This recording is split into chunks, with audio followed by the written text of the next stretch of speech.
One morning recently, I was laying in bed and I was sort of half awake daydreaming about my future life, my future husband, my home, the work I want to be doing, and the incredible joy, passion, and love that I want to feel in my life. I was seeing it and I was feeling it in my heart.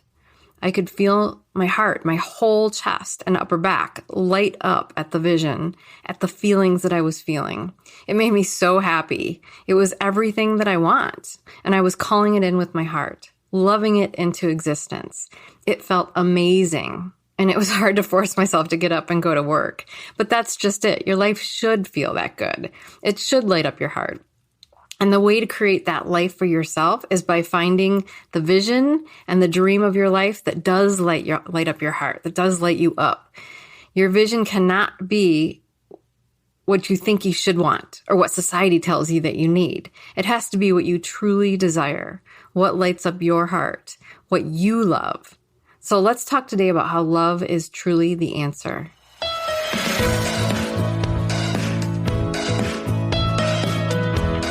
Welcome to the Alchemy of Manifestation podcast. I'm Jen Tammy at the Wheelhouse Project, and we are going to talk about how that sweet heart of yours is going to help you create the life of your dreams.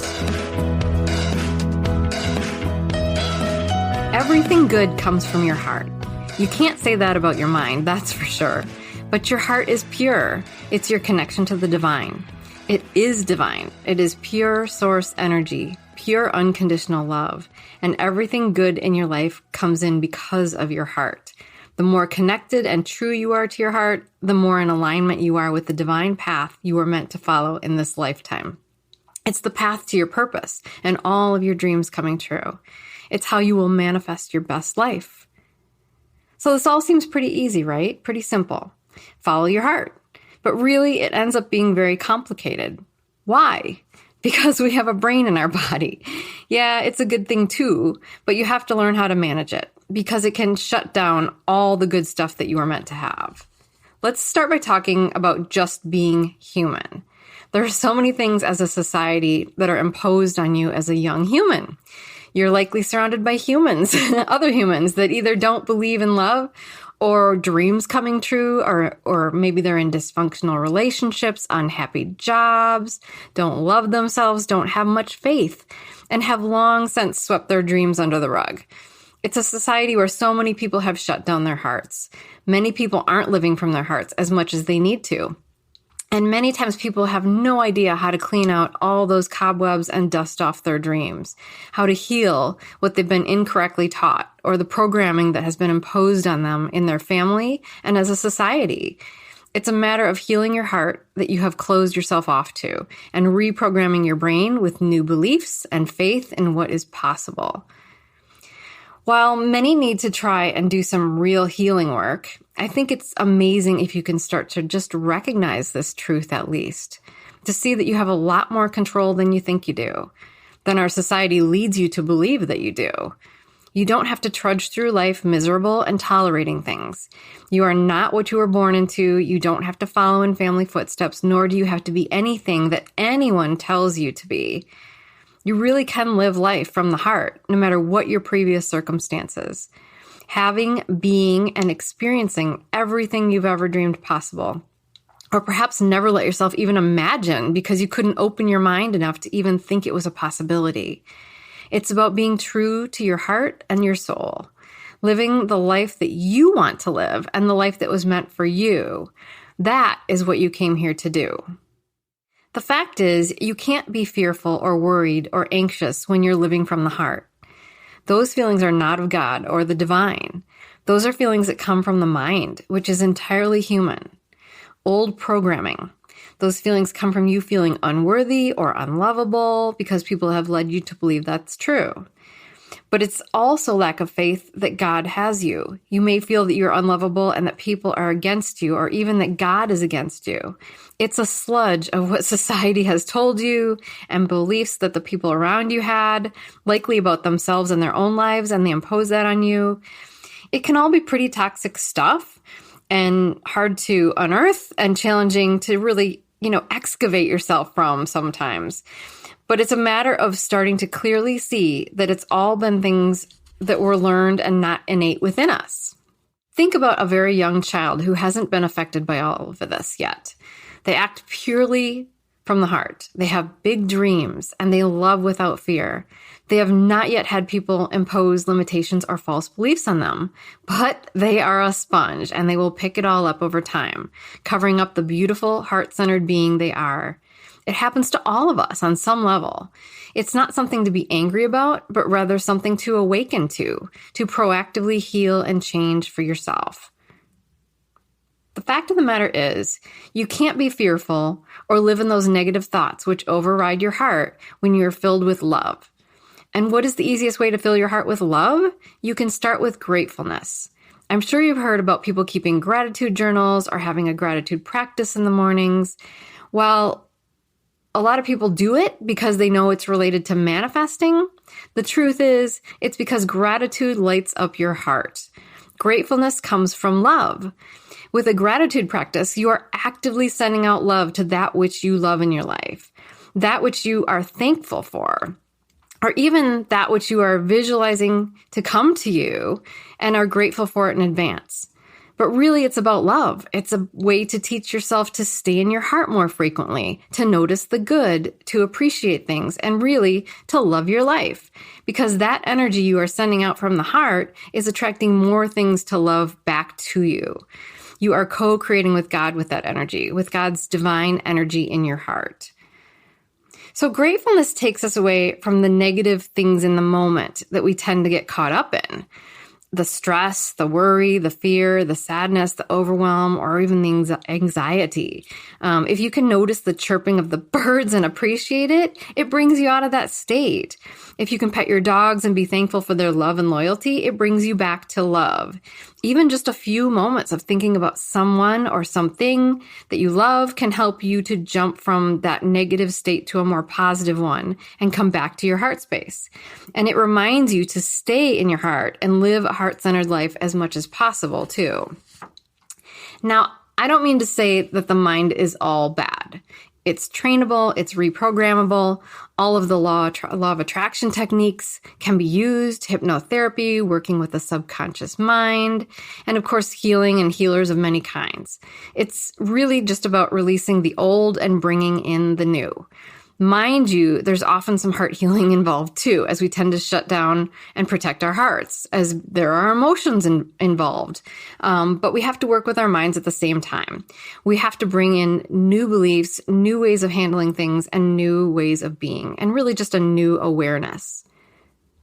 The fact of the matter is, your mind thinks it knows everything, but your heart knows the truth. The truth of who you are, that you are pure love, and that God is with you, guiding you, protecting you, and loving you unconditionally always. It knows who you came here as before things were imposed on you, and it knows the path you were meant to take and will take if you choose to come back to your heart. It knows what a divinely perfect being you are and what an amazing journey you have ahead of you. And it tries to constantly show you that, to light up to things that would take you in the right direction. It's only our minds that override that with old beliefs or doubts or fears. Everything good in your life really comes from your heart. When you acquire things in your life that you love, find people that you love deeply, or just encounter beautiful places or friends who resonate with your soul, it's because they were drawn to you by your heart. Mind you, this is drastically different from the people, places, and things that are drawn to you by your mind and old beliefs.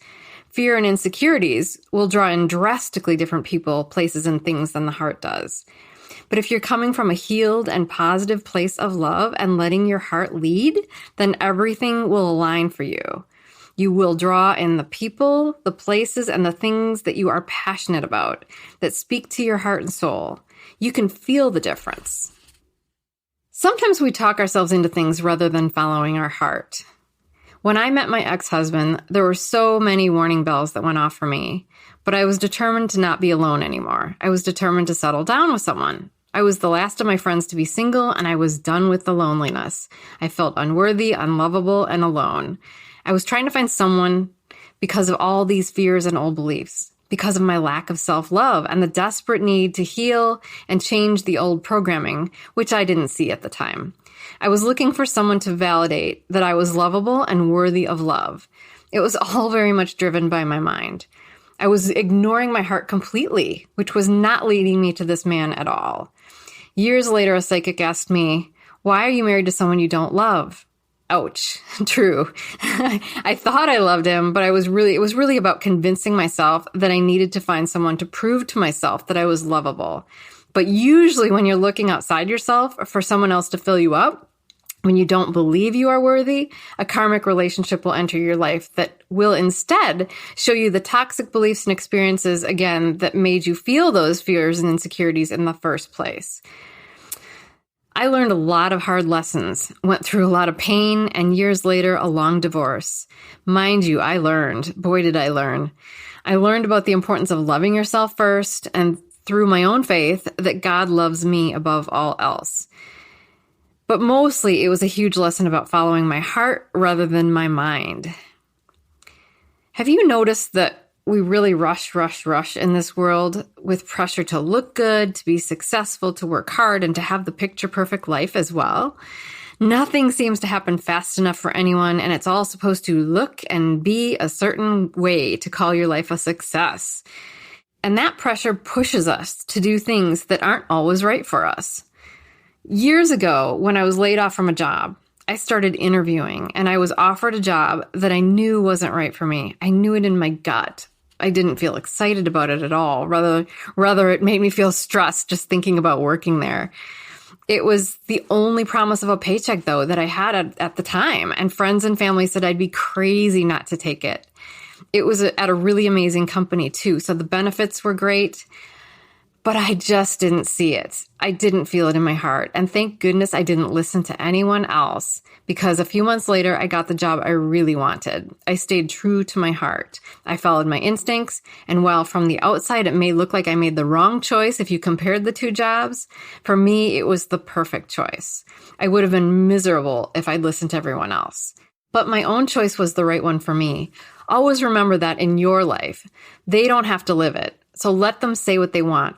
Our society is not very good at living from the heart or supporting others who are trying to do just that. So as you learn to live from your own heart, be mindful of how you're judging people, advising people, or even worrying about people and imposing that energy on those who are venturing out on a different path, but following their heart. Or for that matter, maybe they aren't following their heart, but their head. But how could you know? It's our own journey. We learn our own lessons. Allow everyone to learn and grow in their own way without additional harshness. That too is about staying in your heart, seeing the world through the eyes of love, having compassion, patience, and kindness with others, knowing that our path will look very different from another's. Some won't get your journey, others will, but we need to get out of our heads about it all and see it with our hearts. The bottom line is, love is everything, and all good things come from the heart.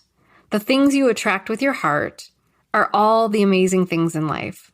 That great romantic love of your life, the work that you are passionate about and deeply enjoy doing, finding a city and a home where you wake up smiling every day because you can't believe you get to live there, attracting abundance into your life that supports you and your dreams, living a life that you love in every way. Sounds fabulous, right? It's all possible if you live from the heart, if you can see that love, passion, and joy are your compass. Throw away the doubts. Don't listen to the naysayers. Follow your heart. If you can see it, if you can feel it in your heart, and you can believe it's possible, you can create the life that you want. Thank you for joining me for another episode of the Alchemy of Manifestation.